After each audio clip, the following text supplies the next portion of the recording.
Qui le cru? Qui le cru? Qui le cru? Qui le cru? Qui le cru? Qui le cru? Qui le cru? Cette semaine, à Qui le cru, on va parler de la conjugaison, les temps de verbe. Le verbe, c'était l'action, et là, la conjugaison, les temps de verbe, vont nous dire quand est-ce que cette action-là arrive. D'abord, les trois temps de base, le présent, le passé et le futur. Une action va se passer soit là, soit s'en vient ou un fait. Et là, de ces trois temps-là, il y a une trolley de variantes. D'abord, le présent. Le présent, c'est celui où c'est drette là que ça se passe. Je mange, je marche, je cours, c'est là qu'il se passe en moment présent. C'est le plus simple de la game, mais en même temps, vivre dans le présent, c'est ce qu'il y a de plus dur. Et dans le présent aussi, tu as le conditionnel présent. Lui, pour que l'action se passe dans le présent, il y a une condition. Je te le dirais si je le savais. Je te le dirais. Pour que l'action dire se passe, ça prend une autre action avant pour que ça se passe. Tu es dans l'avion, tu as le mal de l'air, tu voudrais sortir, bien, il y a une petite condition de 35 000 pieds qui t'en empêche. Ensuite, tu as l'impératif. Ça, c'est un ordre. Mange ta soupe, assis-toi, lève-toi, sortons. C'est un ordre, c'est impératif. Et lui, c'est intéressant, c'est juste avec le tu, le nous et le vous qu'on peut le conjuguer. Tu peux pas dire je. On peut pas s'auto-donner des ordres. On est soi-même obligé de rien. C'est le fun à savoir.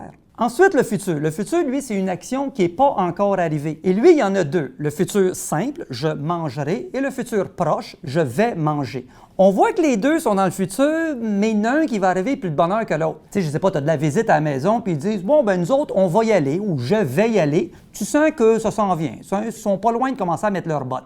S'ils disent, on partira, nous partirons, à un moment donné, nous partirons. Là, tu dis, oh boy, la soirée n'est pas finie. C'est là que tu regrettes de leur avoir montré que tu avais une chambre d'amis.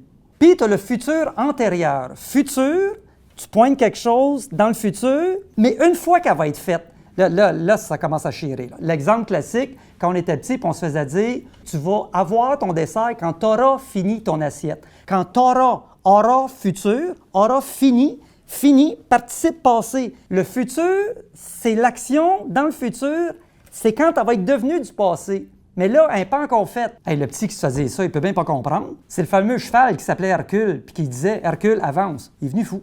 Ensuite, tu as le passé. Ça, l'action est faite. Lui aussi, il y en a deux de base, le passé composé et l'imparfait. Les deux sont dans le passé, mais ne sont pas tout à fait pareils. Passé composé, l'action est passée, infaite, il n'y en a plus. L'imparfait, l'action est faite, mais ça se peut qu'il en reste un petit bout encore. C'est pour ça qu'il est imparfait. Si je dis, par exemple, « Excuse mon retard, j'ai eu un imprévu. » J'ai eu. Il est arrivé quelque chose, et cette affaire-là qui est arrivée, c'est réglé, c'est fini. Même exemple, si je te dis « Excuse mon retard, il y avait de la construction. » Ça ne veut pas dire qu'il n'y en a plus. La construction qu'il y avait, ça se peut qu'il y en ait encore. Écris-moi, dans ce cas-là, l'action n'est pas finie. Ensuite, tu as le plus que parfait. Lui, le plus que parfait, toute l'action est finie, c'est fait, c'est bâclé, il ne reste plus rien. Je repensais aux fleurs que tu m'avais apportées lors de notre première rencontre. Comprends-tu? Toutes les actions sont faites, les fleurs ont été reçues, elle les a apportées, elle y repensait, la rencontre a eu lieu, ils se sont mariés, ils ont eu des enfants, tout est fait, ils sont peut-être même pas ensemble. Tu as le passé prospectif. Lui est spécial. Lui, c'est « j'allais pour sortir quand il s'est mis à pleuvoir ». Ça, c'est une conjugaison de quelque chose qui n'est pas arrivé. Il faut le faire.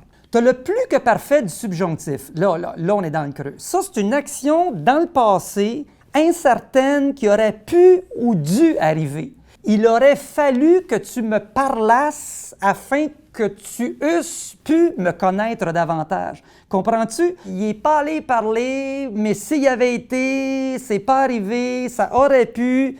Mais là, c'est sûr, si tu parles de même, no wonder que personne ne va aller te parler. Bref, les temps de verbe, c'est important. Il faut savoir composer avec son passé, conjuguer dans le présent et s'enligner sur le futur. Et pour ça, ça prend du temps. Qui l'eût cru?